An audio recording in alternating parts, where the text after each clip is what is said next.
Baik. Posisi duduk siap.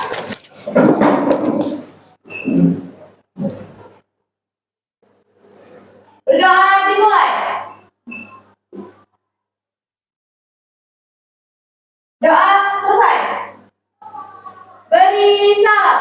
Assalamualaikum warahmatullahi wabarakatuh. Waalaikumsalam warahmatullahi wabarakatuh. Baik, semuanya apa kabar? Alhamdulillah, luar biasa.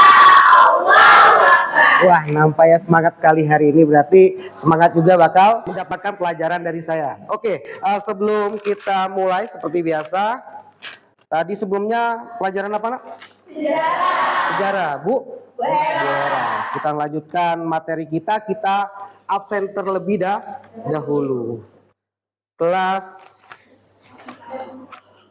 11 F4. Oke. Ahmad Wahyudi? Hadir, Pak. Hadir. Aira Lutfiatun Nezwa? Hadir, Pak. Oke. Alfa Rizzi Putra? Hadir, Pak. Asila Yulbian Prastia? Hadir, Pak. Chelsea Yenita? Hadir, Pak. Hadir. Dedek Dwi? Hadir, Pak. Coba Dedek Dwi agak kesini dikit, Dedek. Oke, ya biar mantep. Baik. Dela Nopriani? Mana? Oke. Davi Pangestu? Hadir, Pak. Hadir. Elsa Trianingsi? Hadir. Prayuda Saputra? Hadir, Pak. Hadir. Haris? Hadir, Pak. Ica? Hadir, Pak. Kastiana? Hadir, Pak. Hadir. Kera Naswara Fatur Rahman? Hadir, Pak. Hadir. M. Aditya Saputra? Hadir, Pak. Meki? Hadir, Pak. Muhammad Alif? Ada keterangan? Berarti Alba ya? Rosi Saputra? Hadir. Vika Mutiara Maharani? Hadir. Yulis Mailani? Oke, baik ya. Cuma satu yang nggak hadir berarti. Baik, Alif aja ya. Sebelum kita mulai materi ya, karena tadi kan sudah pelajaran sejarah ya. Mungkin biar sedikit fresh pelajaran kita ya. Kita masuk ke ice breaking, tapi ice breakingnya nggak bergerak, tapi ada sebuah kuis ya. Kuis dari saya. Jadi silakan aktifkan HP-nya, kemudian masukkan. Kalau ini kan kahoot.com ya, kalian masuk ke kahoot.it.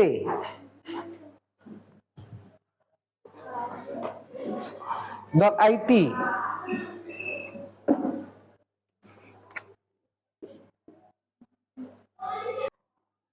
Oke, silakan. Pinnya 745596 sama yang depan, ya. 745596. Oke, silakan masuk. Baby Cute masuk, Yuhu masuk, Ica masuk, sudah. Haris Rama sudah masuk. Aira sudah. Ini sebuah pertanyaan yang sedikit ringan tapi menjebak. Jadi silakan pahami benar-benar ya secepatnya, dan siapa pemenang adalah yang benar dan paling cepat. Ya, kita cek kemampuan literasinya. Sudah semua? Kalau sudah kita mulai ya. Oke, per soal dia paling lama 20 detik. 20 detik. Jadi siapa yang cepat ya, kemudian siapa yang tepat dia yang menjadi pemenang. Oke. Saya mulai kalau gitu. Oke, pertanyaan pertama. Ice breaking pertemuan 1. 3, 2, 1, kita mulai kuisnya. Apa persamaan tukang soto dan tukang sate? Oke. Di sini kalau silakan pilih jawabnya. Ada kalau dia punya gerobak, pilih yang kuning, berarti kan seperti itu. Waktunya 8 jawaban. Oke ya. Apa persamaan tukang soto dan tukang sate? Oke, berikutnya.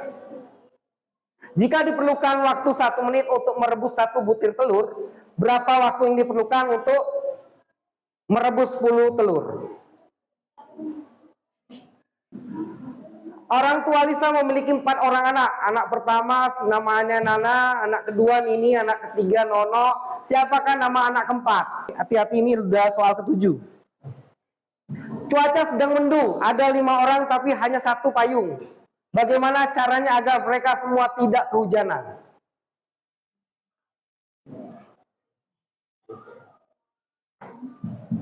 Ada 5 orang, cuman payungnya cuma 1. Gimana caranya?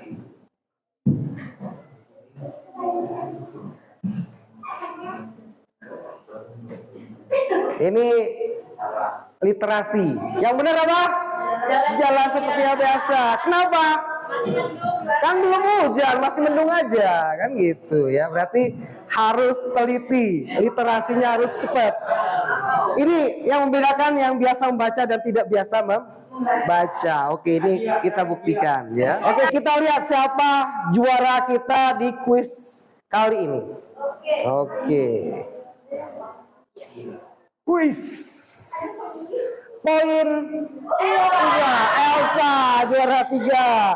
Poin kedua juara 2, Ansifa. Juara pertamanya Asila. Baik, ini ice breaking quiz, ice breaking kita. Oke, tepuk tangan dulu. Ya, untuk pemenangnya. Masih kita melanjutkan mata pelajaran kita, yaitu pelajaran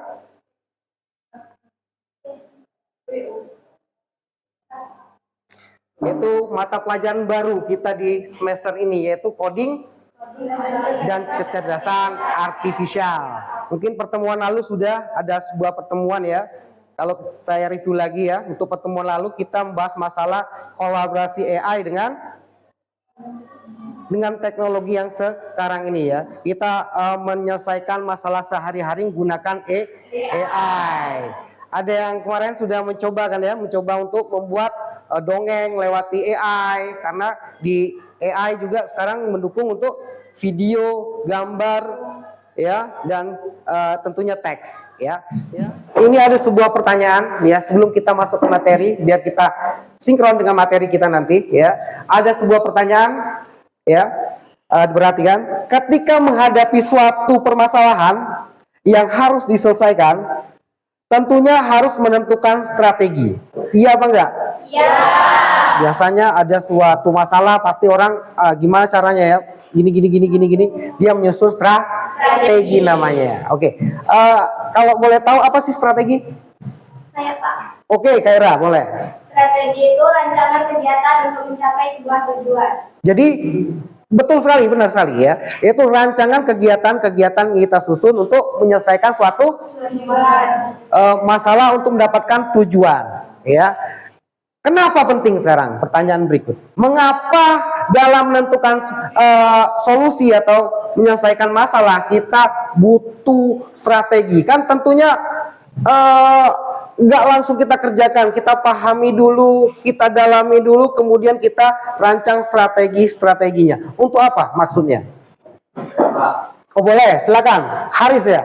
Oke. Strategi masalah yang akan kita kerjakan akan cepat selesai. Ya betul sekali ya. Jadi kalau ada strategi bakal mempercepat pekerjaan. Beda kalau kita bandingkan dengan yang tanpa strategi. Ada masalah tanpa dipelajari, langsung selesaikan aja dengan caranya sendiri ya. Bakal beda ketika kita menyusun strategi. Nah, inilah yang akan kita pelajari ini ya, yang hubungannya dengan berpikir komputasional. Jadi berpikir untuk menyelesaikan suatu masalah dengan cara runut agar supaya apa? Agar masalah yang kita dapat ya dapat cepat terpecahkan, cepat terselesaikan. Seperti itu. Kemudian adapun tujuan pembelajaran kita pada kesempatan kali ini yaitu mampu menerapkan berpikir komputasional untuk menyelesaikan secara efisien persoalan komputasi yang mengandung struktur data. Itu yang bakal kita pelajari. Tentunya kayaknya nggak sampai di hari ini kayaknya kita loncat nanti itu untuk materi yang pertama. Kemudian mampu menerapkan berpikir komputasional untuk menyelesaikan secara efisien persoalan yang mengandung representasi data. Kemudian menganalisis fakta konsep dan prosedur keterampilan dalam persoalan komputasi yang mengandung algoritma, penjadwalan, struktur data, dan representasi data. Kemudian menunjukkan keterampilan kerjasama penerapan konsep informatika yang terdapat pada setiap soal kehidupan sehari-hari. Itu yang bakal kita bahas, masalah apa tadi? Berpikir secara komputasional, ya, itu ya pembahasan kita, dan inilah tujuannya yang akan kita capai ketika kita belajar masalah elemen yang sudah saya sampaikan tadi. Kemudian rencana penilaian saya, nak. Jadi adapun rencana penilaian saya di pertemuan ini nanti ada seperti biasa, nak, penilaian sikap itu yang pertama, karena adab di atas ilmu bagi saya, ya. Jadi ketika adabnya bagus, sikapnya bagus, dan menelaah pelajaran saya dengan baik dan sopan, maka ada penilaian bagi saya. Kemudian ada penilaian pengetahuan. Nanti penilaian pengetahuannya saya ambil dari pretest dan posttestnya. Nanti setelah ini kita lakukan, ya, pretestnya. Kemudian praktik. Praktik nanti ada praktik berkelompok. Kelompok sudah dibagikan, ya? Karena kemarin saya sudah bagi di pertemuan pertama. Jadi kelompoknya sama aja, nggak masalah, ya. Jadi kelompoknya tetap ini kita untuk melanjutkan praktek yang akan kita lakukan hari ini. Oke, kita masuk pretest, ya. Saya akan menguji kemampuan kalian tentang materi yang akan saya ajarkan. Nanti ada pretest, kemudian kita belajar, nanti akhirnya ada posttest. Kita membandingkan pengetahuan kalian sebelum belajar dan sesudah belajar. Oke, silakan siapkan lagi HP-nya. Ya. Oke, pastikan semua siswa masukkan pinnya, karena ini masuk penilaian saya, ya. Oke, sudah, ya, saya mulai. Oke, selesai.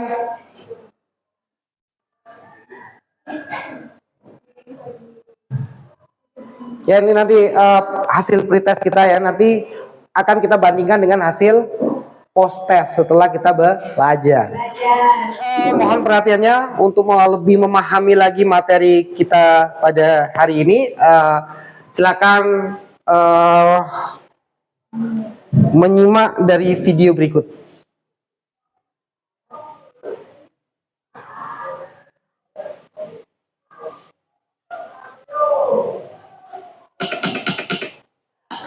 Pengenalan computational thinking. Hai teman kece, coba tebak apa artinya computational thinking atau berpikir komputasional? Adakah yang bermata jeli dan melihat kata komputasional di sini? Jadi mungkin ada hubungannya dengan komputer, ya? Iya, betul sekali. Jempol buat kamu yang sudah menebak dengan benar. Berpikir komputasional adalah proses berpikir untuk menyelesaikan masalah dengan efektif dan efisien. Dalam ilmu komputer, proses berpikir ini dilakukan sebelum mulai menulis coding atau pemrograman. Jika sudah direncanakan dengan baik, maka coding yang ditulis akan sesuai dengan kebutuhan dan dapat diselesaikan dengan cepat dan tepat.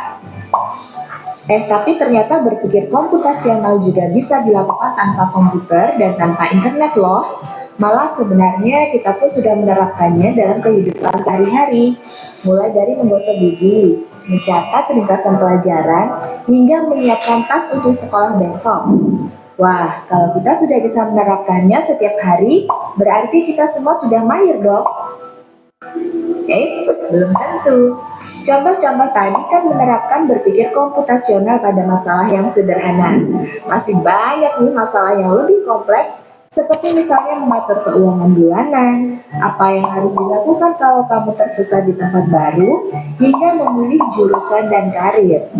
Lalu yang lebih penting lagi, ketika kamu dewasa nanti, kamu akan menghadapi era industri 4 dan bahkan 5. Di sini kamu perlu kecakapan untuk memanfaatkan dunia digital, mulai dari mencari dan memilah informasi yang kamu perlukan, hingga menggunakan informasi itu untuk membuat keputusan penting dalam hidupmu.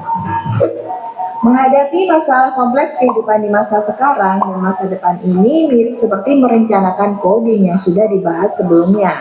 Kuncinya adalah memahami masalah dengan tuntas dan mencari cara menyelesaikan yang efektif dan efisien.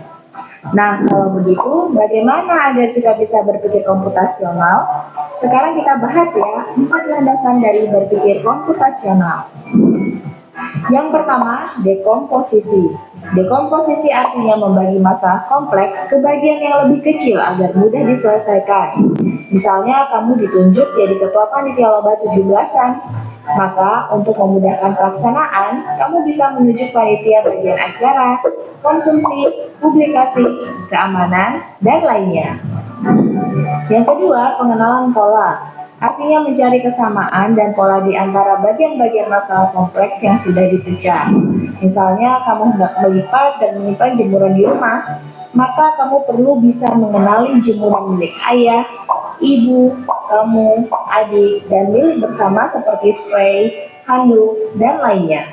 Ini karena jemuran-jemuran itu perlu disimpan di tempat yang berbeda. Yang ketiga, abstraksi. Artinya fokus pada informasi yang penting saja, mengabaikan detail yang tidak diperlukan. Misalnya, kamu hendak menceritakan pengalamanmu berwisata ke luar kota. Tentunya kamu mengalami banyak hal dari mulai berangkat di bus, berfoto bersama, makan di restoran, menginap di hotel, hingga perjalanan pulang. Tapi nggak mungkin kan kamu ceritakan semua kejadian dengan detail pada teman-temanmu. Pasti mereka bosan kalau kelamaan. Jadi kamu harus menyaring beberapa kejadian yang menarik saja untuk diceritakan pada teman. Yang terakhir, algoritma. Artinya membuat langkah-langkah penyelesaian atau membuat aturan yang diikuti untuk menyelesaikan masalah. Misalnya kamu diberi daftar belanja di supermarket oleh ibu, ada minyak goreng, telur, roti, sayur, dan kopi. Lalu kamu harus buru-buru karena ibu sudah mau memasak dengan minyak goreng itu. Nah, kalau seperti ini, satu cara yang efisien misalnya mulai dengan mengambil barang yang paling dekat dari pintu masuk, hingga terakhir yang paling dekat dengan kasir. Nah, itu dia 4 landasan berpikir komputasional yang perlu diterapkan untuk memecahkan masalah yang kompleks. Lalu berikutnya, apakah ada cara untuk mengasah kemampuan berpikir komputasional? Tentu ada. Selain bisa coba kamu terapkan ke masalah sehari-harimu, kamu bisa juga latihan soal untuk mengasahnya. Misalnya, gurumu akan memberikan soal-soal computational thinking di mata pelajaran matematika, bahasa Indonesia, dan IPAS dalam kurikulum mereka. Selain itu, kamu bisa ikut tantangan Bebras Indonesia juga. Yuk coba simak satu contoh soal computational thinking. Dalam BIS studi wisata, ada 3 kelompok anak yang akan diantarkan ke 3 tujuan berbeda. BIS berhenti pertama di restoran, lalu hotel, dan terakhir di museum. Hanya ada satu tempat penyimpanan koper di samping BIS, yang hanya bisa dibuka dari satu pintu. Sopir bis ingin mengatur koper-koper penumpang hingga mudah dikeluarkan. Bantu supir bis menentukan urutan memasukkan koper-koper itu ke dalam tempat penyimpanan. Pertanyaan, koper kelompok anak yang mana yang dimasukkan terakhir? A. Anak yang ingin pergi ke museum. B. Anak yang ingin pergi ke restoran. C. Anak yang ingin pergi ke hotel. Atau D. Yang manapun boleh. Soal ini diadaptasi dari challenge.bebras.org. Kalau kamu tahu, coba ya dijawab di kolom komentar. Kejar cita, kejar ilmu, raih cita.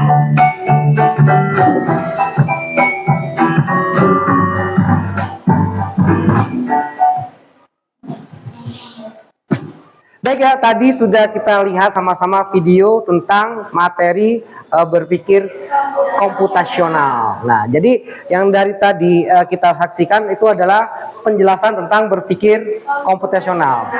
Jadi akan saya coba simpulkan lagi ya, biar lebih paham lagi masalah berpikir komputasional ya, atau istilah asingnya adalah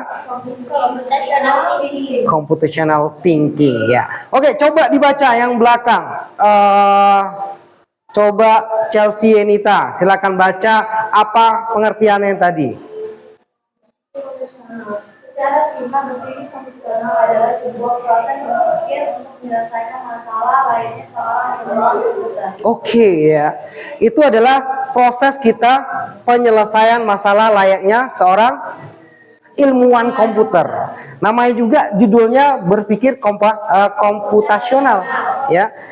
Gimana kita diajarkan untuk belajar berpikir runut, kemudian sesuai dengan urutan yang telah kita rancang. Biar apa? Biar apa yang kita bikin, apa yang kita buat, selesai dengan cepat dan efisien ya. Dan tapi walaupun dia berpikir komputasional, judulnya berpikir komputasional, sedikit masalah pasti hubungan dengan komputer, tapi ini bisa kita aplikasikan ke kehidupan sehari-hari. Dan sebenarnya secara tidak sadar juga kita sudah melakukan ini di kehidupan sehari-hari. Oke, sebelum lebih dalam lagi kita lanjut ke 4 fondasi utama berpikir komputasional ya. Ada 4 landasannya biar kita gampang untuk menyusun rancangan-rancangan menyelesaikan masalah. Yang pertama ada dekomposisi atau decomposition ya. Ini adalah kemampuan untuk memecahkan masalah besar dan masalah kompleks menjadi bagian-bagian yang lebih kecil, sederhana dan mudah dipecahkan. Jadi di tahapan dekomposisi ini kita disuruh untuk memecahkan masalah-masalah yang sudah kita pilih masalahnya ya. Contoh sederhana aja lah. Contoh sederhana di kehidupan sehari-hari. Kamu disuruh orang tua kamu untuk membuat mie goreng misal. Ya, masalahnya berarti apa? Membuat mie goreng, mie instan goreng. Jadi kalau kita buat dekomposisinya apa kira-kira? Apa hal yang besar yang bakal kita bagi-bagi menjadi bagian kecil-kecil supaya nanti pas kita rancang untuk menjalankan masalahnya, untuk menyelesaikan masalahnya lebih mudah. Berarti perlu apa?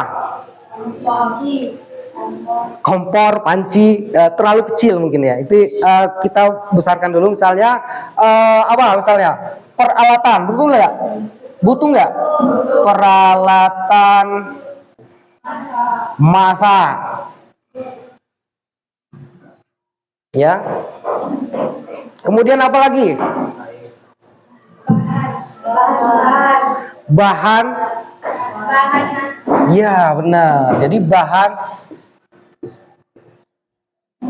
masakan. Tentunya ada mie instan.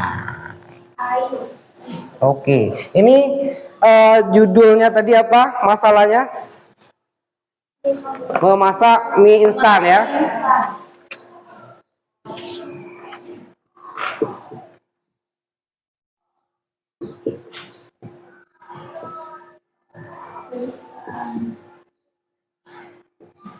Oke, sudah kita pecahkan. Ternyata masak mie instan kita secara garis besarnya ada peralatan masak yang perlu kita siapkan, kemudian bahan masak. Kemudian coba kita masuk ke abstraksi. Apa kalau di abstraksi? Ya, abstraksi adalah proses menyaring atau mengabaikan detail-detail yang tidak penting dan hanya fokus pada informasi yang relevan untuk menyelesaikan masalah. Kalau pas kita masak mie goreng, banyak nggak selain ini yang perlu dipersiapkan? Atau bisa hal-hal yang perlu kita lewati ketika masak mie instan goreng ini? Banyak, misalnya apa? Sambil dengerin musik misalnya. Bisa nggak? Lebih asik. Kemudian apa lagi? Sambil ngobrol misalnya. Bisa nggak? Nah, bisa. Di abstraksi itu hal-hal yang nggak perlu kita lewati. Jadi dari masalah tersebut hal-hal itu yang tadi yang nggak penting itu kita abaikan. Jadi bagian abstraksi itu bagian pengabaian hal yang tidak penting dari proses penyelesaian masalah, ya.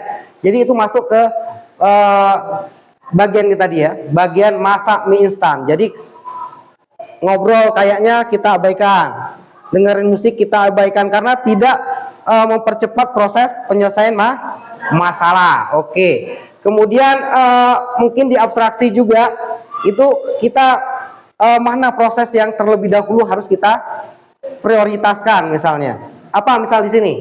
Bahan masak dulu atau bahan peralatan dulu?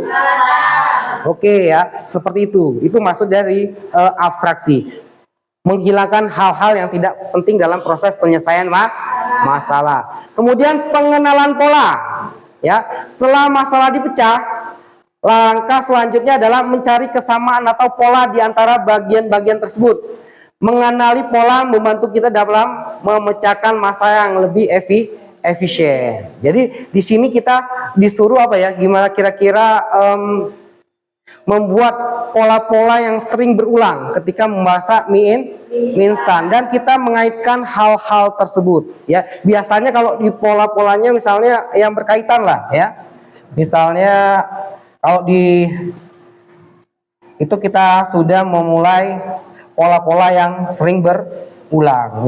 Biasanya dibuat seperti alur gitu ya. Pola yang berulang apa segala macam, dan biar pola tersebut nggak terulangi lagi untuk menyelesaikan masalah. Oh ini sudah. Nah seperti ini. Jadi kita lebih efisien dalam menyelesaikan masalah. Kita masuk ke bagian terakhir dari fondasi utama berpikir komputasional, yaitu algoritma. Ya, algoritma ini adalah langkah-langkah atau serangkaian instruksi yang jelas. Ingat ya, langkah-langkah atau serangkaian instruksi yang jelas, terstruktur dan berurutan untuk menyelesaikan masalah. Oke, berarti kita mengurutkan. Kita pecah lagi dengan hal-hal penting dari hal-hal yang sudah kita pilih tadi ya. Peralatan masak sudah disiapkan. Misal contoh urutannya apa kita? Masak mie instan, coba.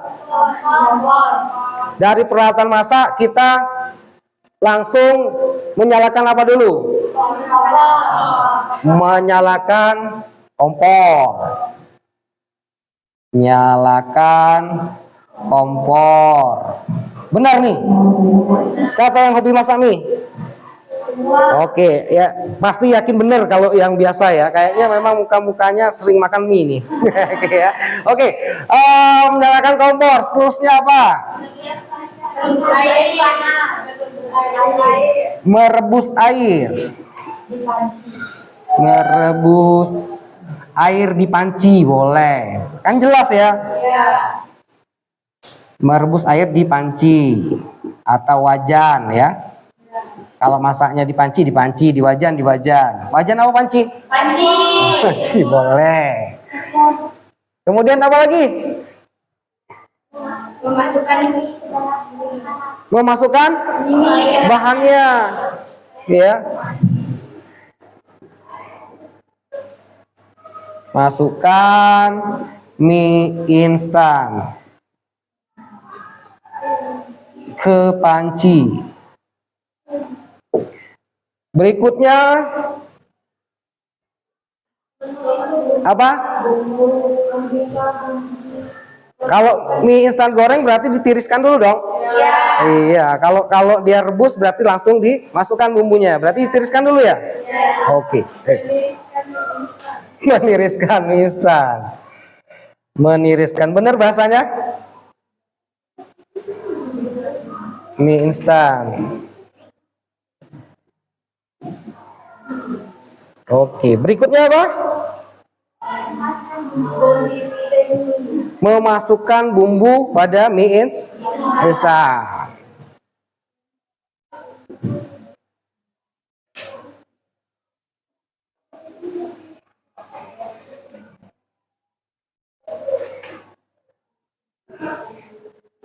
Oke, saya lanjut ke sini ya.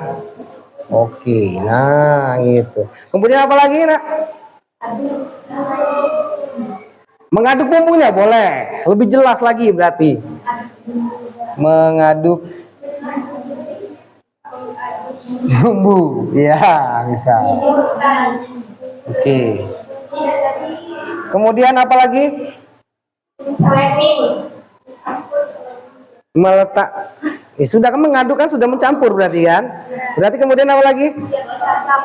Meletakkan mie pada piring dan apa kalau bahasanya plating apa? Menghias ya. Oke.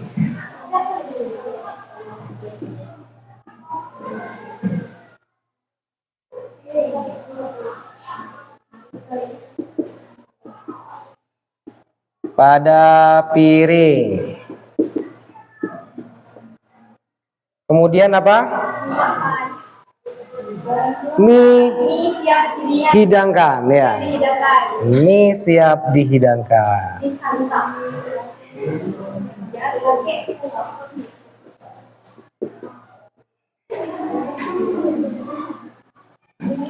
Nah, ini proses terakhir dari masalahnya tadi apa? Masak mie instan goreng ya. Jadi kita mulai dari komposisinya, kita sudah buat petanya ya, apa saja yang diperlukan secara garis besar, kemudian kita buat abstraksinya, hal-hal yang tidak penting kita abaikan, kemudian apalagi pengenalan pola ya. Kemudian terakhir algoritma, kita menyusun ya langkah per langkah yang lebih jelas lagi dari penyelesaian masalah kita. Itulah 4 fondasi utama berpikir komputasional. Dan ini biasanya dilakukan di mana? Sebenarnya, ya,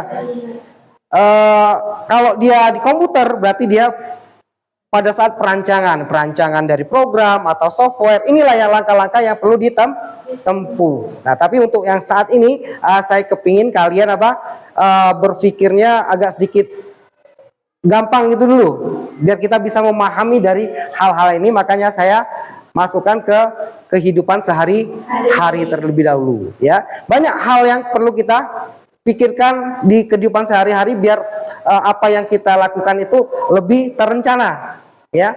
Selain ini misalnya apa? Banyak kan? Banyak. Coba kita lakukan tanpa ada rancangan gitu. Kira-kira lebih cepat mana? Yang terencana dan tidak terencana?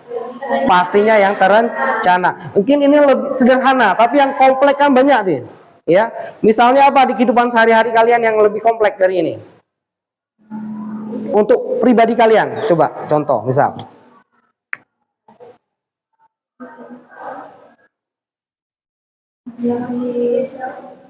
Iya. Contoh, misal ya, contoh dari saya, menyiapkan masa depan kalian. Nah, kira-kira gimana? Ya. Coba kalian rancang menyiapkan masa depan kalian. Kalau ada yang terencana dan tidak terencana, saya bilang tadi apa? Pasti beda hasilnya kan ya.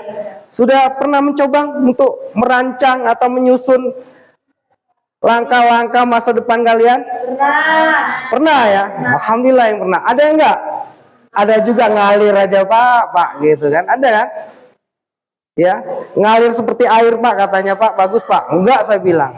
Ya. Kalau mengalir seperti air di sungai itu seperti artinya apa? Pasrah kemana? Beda kalau aliran sungai aliran air yang ada di hotel misalnya di tingkat 20 misalnya. Berarti dia ada usaha untuk sampai ke tingkat 20 dengan segala sistemnya, gitu kan?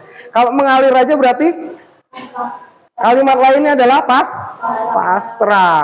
Yang pasrah dengan yang terencana kira-kira beda yang mana? Beda hasil dong. Kecuali apa? Kecuali memang benar-benar hoki hidupnya, ya. Anaknya kolong merat, anak tunggal, warisan nggak perlu dibagi lagi, cuman kamu telah pemilik warisannya, gitu ya.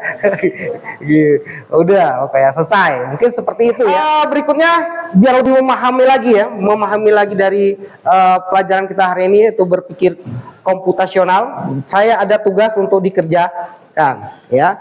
Dikerjakan secara kelompok. Kelompoknya ini, kelompok yang sudah kita bagi tadi, ya. Oke, kalau gitu silakan cek Silakan cek di grup WA-nya. Saya sudah kirimkan LKPD ya, LKPD untuk tugas kita. Oke, saya sedikit sampaikan. Jadi kelompoknya terdiri 6 orang, seperti yang sudah dibentuk sekarang. Kemudian silakan kalian buka folder media belajar yang sudah saya kirimkan. Kemudian pahami LKPD-nya. Kemudian kumpulkan tugas proyek di link Google Drive yang telah dibagikan. Dan sebelum dikirimkan nanti kalian nanti perwakilan dari kelompoknya untuk berpresentasi di depan. Oke, silakan buka sekarang. Oke, silakan di kelompoknya untuk membuka grup LKPD-nya, silakan dibaca, dipahami. Saya kasih waktu 30 menit dari sekarang. Oke, silakan dikerjakan. Oke, sudah 15 menit nak selesai? Belum ya? Oke, saya cek dulu. Kelompok 2. Tadi apa? Perancangan dapat perancangan apa? Pengenalan desain sistem logistik. Oke, ya. Selesai? Tinggal yang pengenalan pola. Oh, pengenalan pola berarti dua lagi ya, abstraksi sama algoritma. Oke. Ya, siapkan untuk maju ke depan ya.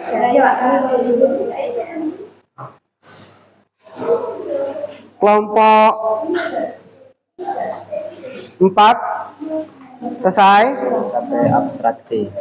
sampai abstraksi. Oke. Ya, satu lagi juga ya. Oke, siapkan siapa yang mewakili dari kelompoknya ya.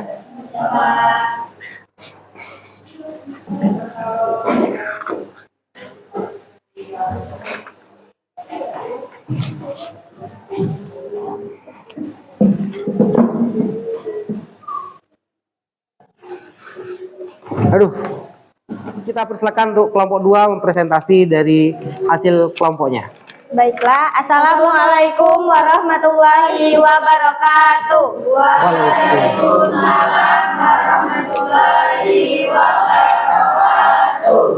Perkenalkan, kami dari kelompok 2. Kami berdiri sini untuk menyampaikan hasil diskusi kami mengenai tugas yang tadi berikan, yaitu tentang mendesain sistem logistik pengiriman. Baik, langsung saja saya akan membacakan apa itu mendesain sistem logistik pengiriman dan tujuannya. Baik, tujuannya yaitu menggunakan keempat fondasi berpikir komputasional secara terintegrasi untuk memecahkan masalah kompleks. Yang itu kan terdiri dari 4. Yang pertama yaitu dekomposisi. Sebuah perusahaan e-commerce ingin merancang sistem pengiriman yang efisien, pecah masalah besar sistem pengiriman menjadi komponen yang lebih kecil. Fase 1, menerima pesanan dan pelanggan. Fase 2, mengemas produk di gudang. Fase 3, merencanakan rute pengiriman. Fase 4, melacak pengiriman hingga sampai di tangan pelanggan. Yang kedua, pengenalan pola. Saat merencanakan rute pengiriman, perhatikan pola yang mungkin terjadi. Misalnya, banyak pesanan berasal dari satu area geografis tertentu, pesanan di hari-hari tertentu atau flash sale melonjak signifikan, jam sibuk untuk pengiriman di pagi hari berbeda dengan sore hari. Identifikasi dan jelaskan 2 pola yang paling signifikan untuk meningkatkan efisiensi pengiriman. Selanjutnya, yang ketiga ada abstraksi. Untuk setiap pola yang Anda temukan, ciptakan sebuah aturan atau model sederhana yang dapat diprogram. Contohnya seperti pola, banyak pesanan dari suatu area. Yang kedua, itu abstraksi. Kelompokkan semua pesanan berdasarkan kode pos untuk meminimalkan jarak tempuh. Tuliskan 2 abstraksi dari pola yang Anda identifikasi sebelumnya. Yang keempat itu ada algoritma. Buatlah algoritma atau langkah-langkah untuk sistem perencanaan rute pengiriman otomatis. Algoritma ini harus mempertimbangkan hasil dari dekomposisi, pengenalan pola, dan abstraksi. Contohnya bisa dimulai dengan yang pertama itu memasukkan semua alamat pengiriman ke dalam sistem. Yang kedua, kelompokkan alamat berdasarkan area. Yang ketiga, untuk setiap kelompok, hitung rute terpendek yang dapat dilalui. Dan yang terakhir, tetapkan rute tersebut ke pengemudi. Baik, itulah hasil diskusi kami mengenai mendesain sistem logistik pengiriman. Baik, itu saja yang dapat kami sampaikan. Kami akhiri. Wassalamualaikum warahmatullahi wabarakatuh. Waalaikumsalam warahmatullahi wabarakatuh. Baik, terima kasih kelompok 4. Silakan duduk ke tempatnya lagi. Tepuk tangan dulu untuk kelompok 2 ya, sorry. Berikutnya loncat ke kelompok 4. Silakan kelompok 4. Siapa perwakilannya?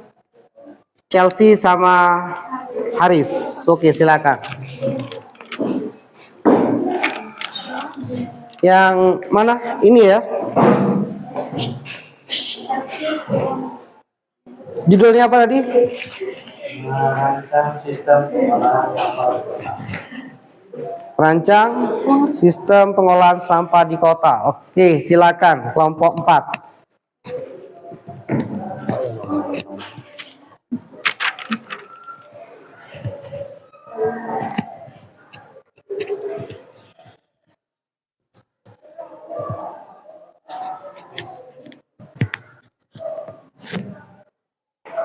Assalamualaikum warahmatullahi wabarakatuh. Waalaikumsalam warahmatullahi wabarakatuh. Perkenalkan, kami dari kelompok 4. Perkenalkan, nama saya Casinita. Perkenalkan, nama saya Haris Rama Priyansa. Di sini kami bakal ngebahas tentang merancang sistem pengolahan sampah di kota. Baiklah, di sini saya akan membacakan tujuan menggunakan keempat fondasi berpikir komposisional untuk menciptakan sistem pengolahan sampah yang lebih efisien dan ramah lingkungan. 1. Dekomposisi, pecah masalah besar. Pengolahan sampah menjadi bagian yang lebih kecil. Fase 1 mengumpulkan data, mengidentifikasi jenis-jenis sampah, organik, anorganik, dan B3. Lokasi sumber sampah dan pemikiran volume harian. Fase 3, perancangan rute, menentukan rute optimal untuk truk pengangkut sampah. Fase 3, mempromosi sampah, memutuskan ke mana sampah akan dibawa tempat daur ulang, kompos, TPA. Fase 4, pemantauan, melacak volume sampah yang diangkut dan dikinerjai sistem secara keseluruhan. Yang nomor 2, pengenalan pola, analisis data untuk menemukan pola yang bisa dioptimalkan. Contoh, pola waktu, volume sampah cenderung meninggalkan pada akhir pekan atau hari libur nasional. Pola lokal, area perumahan menghasilkan lebih banyak sampah rumah tangga, sementara area bisnis menghasilkan lebih banyak sampah komersial. Pola jenis sampah, daerah perkebunan menghasilkan banyak sampah organik, sementara pabrik menghasilkan banyak sampah anorganik. Tuliskan 2 pola lain yang dapat Anda identifikasi dari data di atas. Selanjutnya, 3. Abstraksi. Buatlah aturan sederhana yang bisa digunakan oleh sistem. Contohnya, pola. Volume sampah meningkat pada akhir pekan. Selanjutnya, abstraksi. Jadwal penjemputan tambahan pada hari Sabtu dan Minggu di area padat penduduk. Pola. Area bisnis menghasilkan sampah komersial. Abstraksi. Gunakan truk pengangkut yang berbeda atau jadwal khusus untuk area komersial. Tuliskan 2 abstraksi dari pola yang ada identifikasi sebelumnya. 4. Algoritma. Rancangan algoritma serangkaian langkah-langkah untuk sistem perencanaan rute pengangkutan sampah. Algoritma ini harus mempertimbangkan dekomposisi, pengelolaan pola, dan abstraksi. Contohnya bisa dimulai dengan langkah 1. Masukkan data, volume, dan lokasi sampah dari berbagai area ke dalam sistem. Langkah 2. Berdasarkan pola yang ditemukan, kelompokkan lokasi ke dalam rute-rute yang efisien. Misalnya, semua lokasi di satu area masuk ke rute A. Langkah 3. Untuk setiap rute, hitung urutan penjemputan terpendek agar truk bisa menghemat bahan bakar. Langkah 4. Kirimkan rute yang sudah dioptimalkan ke setiap tim pengangkut sampah. Langkah 5. Terima laporan dari lapangan untuk memantau apakah jadwal bisa patuhi dan volume sampah dapat ditangani. Baiklah, itu saja dari kelompok 4. Kami akhiri. Wassalamualaikum warahmatullahi wabarakatuh. Waalaikumsalam warahmatullahi wabarakatuh. Oke, tepuk tangan untuk kelompok 4 yang sudah memberikan tugasnya. Di post test ini kita akan membandingkan sebelum dan sesudah pelajaran ya. Dan ini nilainya kan saya simpan sebagai penilaian saya untuk di bab ini.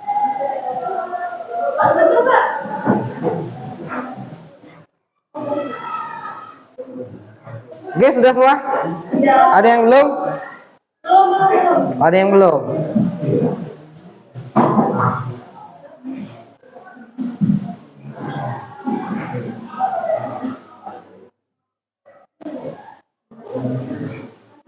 Udah? Oke, ditunggu dulu.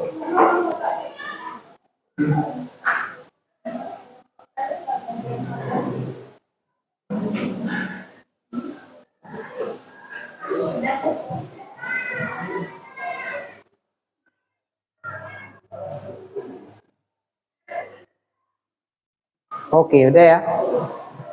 Oke, saya mulai. Silakan jawab pertanyaannya.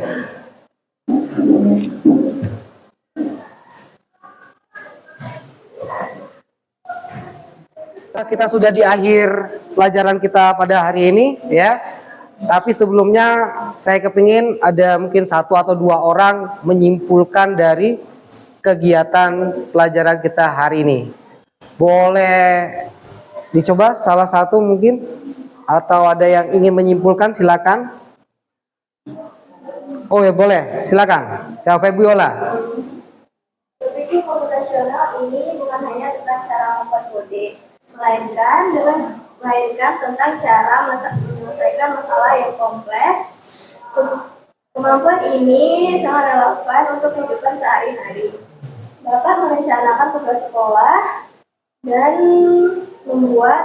mengambil keputusan yang logis. Oke, ya itu kesimpulan dari Febiola. Ternyata ini bukan hanya pelajaran buat kode saja, ternyata ini bisa diaplikasikan untuk penyelesaian masalah kita di kehidupan sehari-hari, buat tugas sekolah, atau untuk memutuskan suatu keputusan juga bisa kita pakai alurnya dari 4 fondasi tadi dari berpikir komputasional ya. Ada mungkin satu lagi untuk oke, ada. Siapa? Elsa ya? Silakan Elsa. Dipegang. Menurut saya dengan menguasai 4 fondasi berpikir komputasional, kita dipersiapkan untuk menghadapi tantangan di masa depan, di mana kita berpikir di mana kreativitas dan kemampuan memecahkan masalah itu secara kompleks. Oke, ya betul sekali. Baik, tepuk tangan dulu untuk teman-teman yang sudah menyimpulkan pelajaran kita hari ini. Jadi benar sekali, berpikir komputasional itu skill, ya skill. Ada kemampuan, ya sebuah kemampuan untuk menyelesaikan masalah. Tentunya orang-orang yang punya kemampuan inilah yang nanti atau di masa depan nanti pasti ilmu yang akan digunakan, karena orang-orang itulah yang istilahnya memang mereka kritis, kemudian mereka teliti, kemudian dia bisa mengurutkan untuk menyelesaikan masalah-masalah yang dihadapi ya. Mungkin itu saja pelajaran kita hari ini ya. Mungkin tinggal melanjutkan pelajaran berikutnya. Pelajaran berikutnya apa? Seni budaya. Oke, mungkin saya tutup pelajaran saya hari ini. Tapi sebelum saya tutup, mungkin informasi untuk pelajaran berikutnya masih tetap berpikir komputasional, tapi untuk materi shopping kita mulai ke pengkodeannya lagi. Untuk contoh di kehidupan sehari-hari kan sudah tuh. Ya, jadi kita langsung ke mulai masalah codingnya.